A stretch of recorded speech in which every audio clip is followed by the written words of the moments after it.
Sa nakakagulat na trade nitong si Luka sa Lakers halos hanggang ngayon hindi pa rin nauubos yung mga kritisismong lumalabas tungkol sa pagitan niya at nitong Dallas management kung ano talaga yung pinakapunot dulo bakit binitawan ng Dallas itong superstar nila.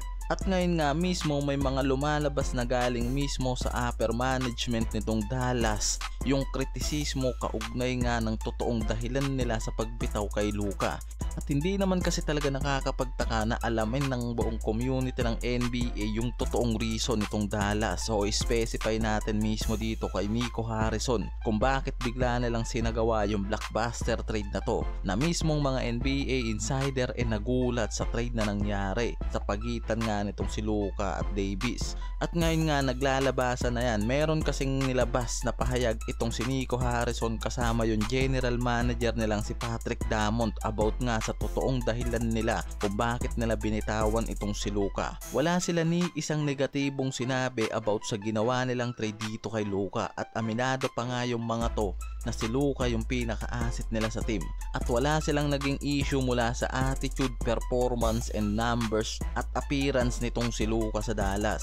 At ang sinabing ng dahilan ng mga to nagpo-focus talaga sila kung paano mapapaganda pa yung future contender team na to ng Dallas sa Western. At naghahanap sila ng bagong pundasyon nila sa kanilang future at long-term team contender para ma-secure nila yung finals dahil nung last season nga nasibak sila dyan.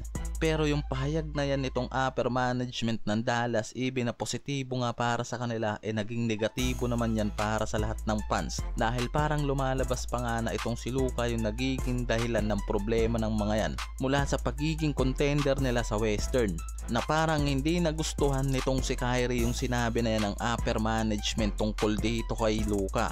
At mismong itong si Kyrie naman yung nagtanggol sa former teammate niyang si Luka about sa sinabi nitong upper management dahil nagtutunog nga talaga na parang bumaba yung tingin ng mga to sa kalidad ni Luka sa pagiging superstar ng team nung hawak pa niya yung Dallas.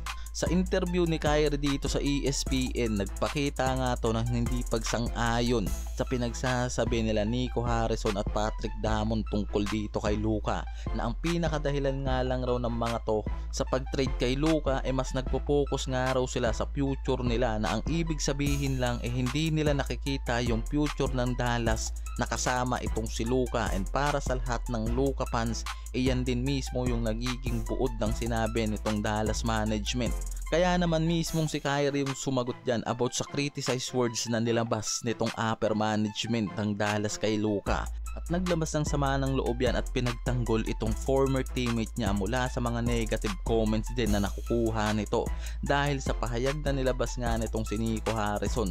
Sa ngayon talagang tahimik na naglalaro ngayon si Luka sa Lakers at parang wala na rin talaga tong pakialam sa nangyayari sa labas mula sa Dallas at kritisismong binabato sa kanya dyan. At nagpo-focus to ngayon kung paano siya magiging fit dito sa bago niyang team at paano siya makakapag-adjust sa bagong environment nitong Lakers. Dahil sa tatlong magkakasunod na games niya na nangyari sa Lakers talagang bagsak nga yung naging average nito at kailangan nitong makabawi agad.